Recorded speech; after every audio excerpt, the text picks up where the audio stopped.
3 reasons why you're getting under eye bags and how to fix it with face yoga. Reason number 1, lack of sleep or stress. Any change in your sleep schedule, oversleeping or not sleeping enough, can cause bags under your eyes. When you're stressed or tired, blood circulation in the under eye area becomes slow, causing puffy eyes or bags. Reason number 2, diet. Did you eat salty or spicy food the day before and woke up with under eye bags? Or you haven't had enough water?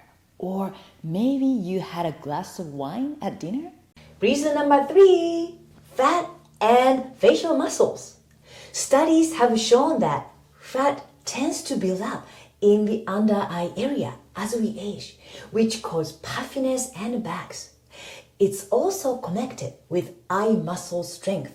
That can improve if you practice face yoga. Place your middle fingers at the innermost corners of your eyes and index fingers at the outermost corners of your eyes. Apply slight pressure. Look straight ahead, relax your forehead. Open your mouth by dropping your jaw and make an O shape. Press your upper lip against your teeth. Gaze at the ceiling at a 45-degree angle. Squint using your lower eyelids and hold for 10 seconds.